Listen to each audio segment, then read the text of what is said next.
श्री शिवाय नमस्तुभ्यम। हर हर महादेव। तुलसी के पास दिया जलाने से क्या फल मिलता है, तो आइए जानते हैं। वीडियो में अंत तक बने रहे। चैनल को लाइक और सब्सक्राइब करें। एक बार माता लक्ष्मी भगवान विष्णु से पूछती है, हे स्वामी, तुलसी के पास दीपक जलाने का क्या महत्व है और रोज शाम को तुलसी के पास दीपक क्यों जलाया जाता है? इससे मनुष्यों को कौन सा फल प्राप्त होता है? तुलसी के पास दीपक जलाने की क्या विधि है तथा दीपक जलाते समय कौन से मंत्र का उच्चारण करना चाहिए? कृपया आप मुझे विस्तार से बताएं। तब भगवान विष्णु कहते हैं, हे देवी, आज आपने समस्त मानव जाति के कल्याण के लिए बहुत ही महत्वपूर्ण प्रश्न किया है। आपके प्रश्न का उत्तर देने से पूर्व मैं आपको एक प्राचीन कथा सुनाता हूँ, जिससे आपको सभी प्रश्नों के उत्तर मिल जाएंगे। इसीलिए आप इस कथा को ध्यान पूर्वक सुनिए। इस कथा को ध्यान से पूरा सुनने मात्र से ही मनुष्य को 100 वर्षों तक तुलसी के पास दीपक जलाने का पुण्य प्राप्त होता है। फिर माता लक्ष्मी कहती है, हे स्वामी, मैं इस कथा को सुनने के लिए उत्सुक हूँ। कृपया आप इस कथा को सुनाना शुरू कीजिए। तब भगवान विष्णु माता लक्ष्मी को वह कथा सुनाने लगते हैं। हे देवी, पूर्व काल की बात है। दक्षिण दिशा में तुंगभद्रा नाम की एक बहुत बड़ी नदी है। इस नदी के किनारे पर हरिहरपुर नाम का एक अत्यंत सुंदर नगर बसा हुआ है। उस नगर में काशी नाम के एक ब्राह्मण निवास करते थे। वे अत्यंत गुणवान, चरित्रवान, धर्म कार्य करने वाले तथा वेदों के मार्ग पर चलने वाले थे। उन्होंने समस्त शास्त्र का अध्ययन किया हुआ था। उस ब्राह्मण की एक पत्नी थी, जिसे लोग दुराचार कहकर पुकारते थे, क्योंकि उसके कर्म में ही उसके नाम के अनुसार थे। वह सदैव अपने पति को अपमानित करती थी। वह अपने पति के लिए कुवाच्य कहती थी, पति को भयंकर दुख देती थी, पति के लिए कभी भोजन नहीं बनाती थी। उसने अपने पति के साथ कभी शयन नहीं किया, कभी उसके साथ प्रेम से व्यवहार नहीं किया। पति के मित्र, परिवार के लोग घर पर आते तो वह स्त्री उनको अपमानित करके भगा दिया करती थी और स्वयं काम भाव से उन्मुक्त होकर निरंतर अन्य उल्टा स्त्रियों के साथ घुमा करती थी। उसका मन पति को छोड़कर पराये पुरुष में लगा हुआ था। उसने कभी अपने पति से प्रेम से बात नहीं की, किंतु पराये पुरुषों के संग बैठकर बातें करती थी। पराये पुरुषों को मोहित करने के लिए सज धज कर गाँव में घूमने जाया करती थी। किसी दिन वो वन में वृक्ष के नीचे खड़ी रहकर सुंदर पुरुष की राह देखने लगी और किसी दुष्ट पुरुष को मोहित करके उसके संग भोग विलास क्या करती थी। फिर एक दिन वह दुराचारणी स्त्री वन में जाकर एक वृक्ष के नीचे खड़ी हो गई।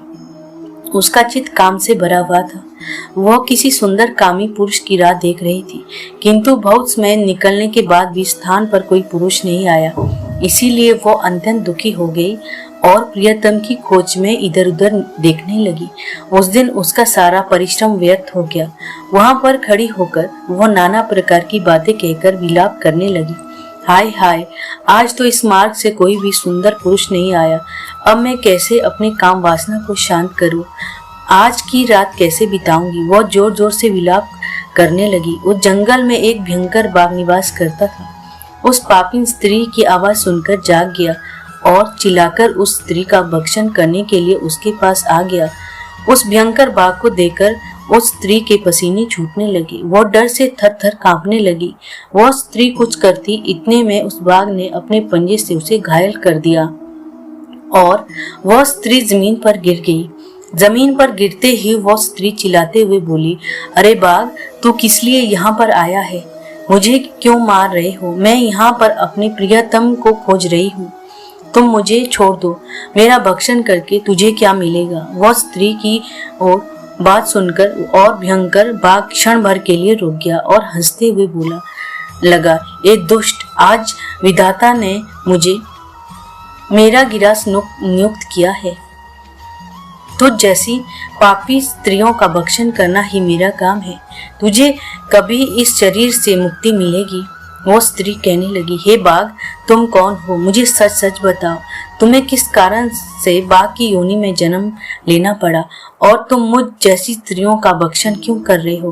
पहले मुझे सारी बात बताओ और फिर मेरा भक्षण करो। फिर बाघ कहने लगता है, हे पापिनी, मैं तुझे तेरे पूर्व जन्म का वृतांत सुनाता हूँ, किस कारण से मुझे बाघ बनना पड़ा। पूर्व काल में दक्षिण देश में एक नदी थी। उस नदी के तट पर एक नगरी बसी हुई थी। उस नगरी में मैं निवास करता था। मैं एक ब्राह्मण का पुत्र था और नदी के किनारे बैठकर यज्ञ आदि कार्य किया करता था।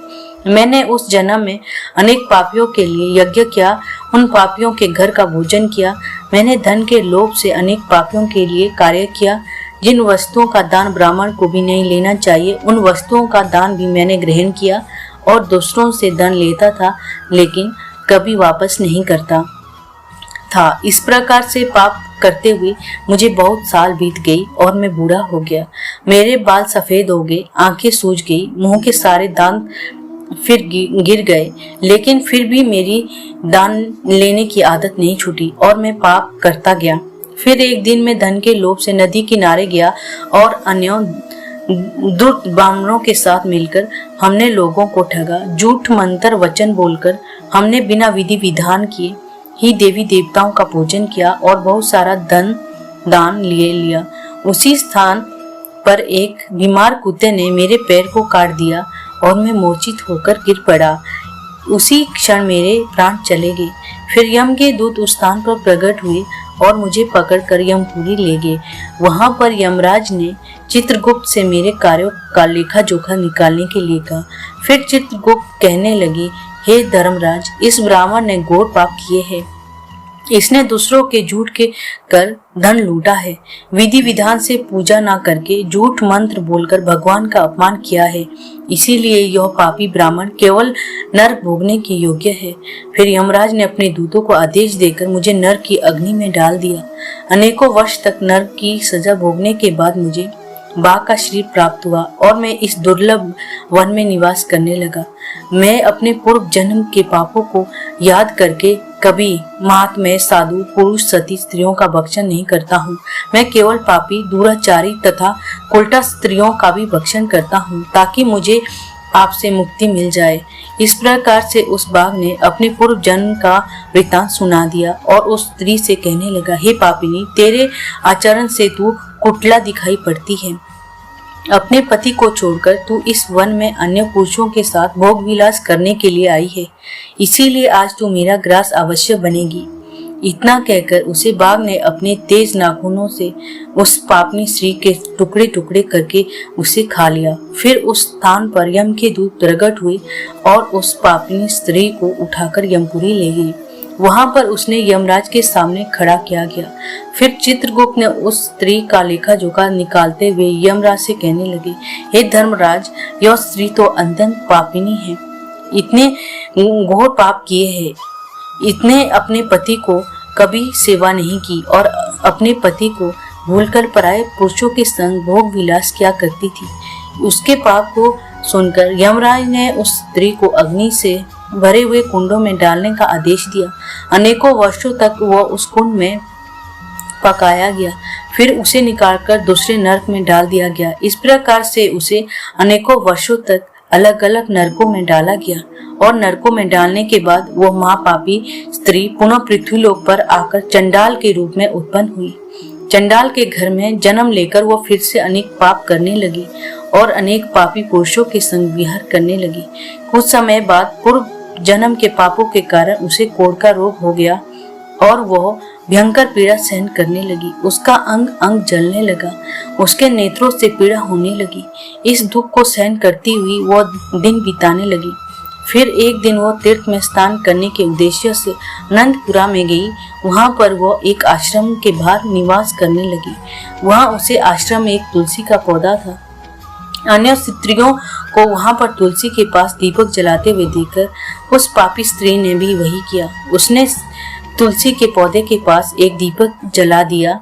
फिर उसी रात हृदयाघात से उसकी मृत्यु हो गई और यमराज के दूत ने ले जाने के लिए वहां प्रकट हुए। जैसे ही यह दूत उसे पापी स्त्री का पाश में बांध कर ले जाने लगे, तभी भगवान विष्णु के दो पार्षद उस स्थान पर प्रकट हुए और उन्होंने उन दोनों को रोक लिया और कहने लगे, हे दूतों, इस स्त्री को तुम छोड़ दो। यह स्त्री नरक जाने योग्य नहीं है। तुम इसके आदेश से ऐसा अधर्म कर रहे हो। यह यम के दूत कहने लगे, पार्षद, हम यमराज के आदेश से इस पापी स्त्री को उठाकर ले जा रहे हैं, किंतु आप हमें किस कारण से रोक रहे हैं? यह स्त्री अत्यंत पापी है, इसे नरक में ले जाने की आज्ञा मिली है। फिर पार्षद कहने लगते हैं, दूतों, यह स्त्री तो भगवान विष्णु की भक्त है, यह नरक जाने योग्य नहीं है। इसने शाम को तुलसी के पास दीपक जलाया है, इसी कारण से इसके समस्त पाप नष्ट हो गए हैं, इसीलिए अब यह नरक जाने योग्य नहीं है, यह स्वर्ग जाने की अधिकारी बन चुकी है। पार्षदों की बात सुनकर यमदूतों ने उस स्त्री को उस स्थान पर छोड़ दिया और यमलोक लौट गए। वहां जाकर उन्होंने यमराज को सारा वृत्तांत सुना दिया। फिर भगवान विष्णु के पार्षद स्त्री को दिव्य विमान में बिठाकर स्वर्ग लोक में ले गए। भगवान विष्णु कहते हैं, हे देवी, इस प्रकार से तुलसी के पास केवल दीपक जलाने मात्र से ही मनुष्यों के सभी पाप नष्ट हो जाते हैं।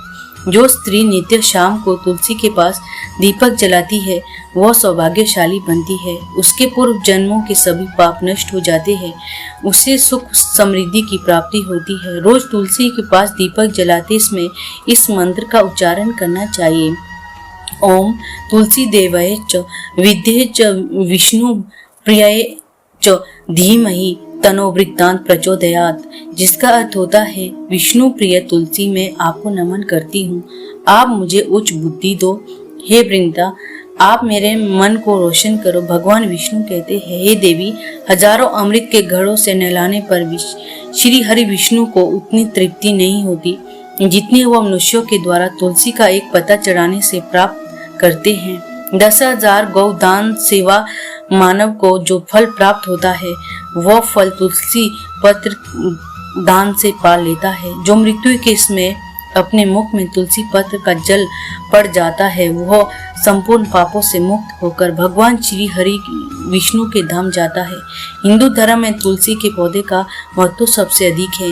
इसकी सबसे पहले पूजा भगवान विष्णु ने की थी। भगवान विष्णु कहते हैं, जिस प्रकार से देवी लक्ष्मी से वैकुंठ को ऐश्वर्य प्राप्त है, उस प्रकार से वैकुंठ में तुलसी के कारण ही पवित्रता प्राप्त है। पृथ्वी लोक पर जिस स्थान पर भी तुलसी का पौधा होगा उस स्थान पर कभी बुराई का वास नहीं होगा। ऐसा स्थान सबसे अधिक पवित्र होगा। इसी कारण से हमारे घर में तुलसी का पौधा अवश्य लगाना चाहिए। इस प्रकार से भगवान विष्णु ने तुलसी के पास दिया जलाने का महत्व बताया। दोस्तों, जानकारी अच्छी लगी तो चैनल को लाइक और सब्सक्राइब करें और कमेंट में हर हर महादेव लिखें।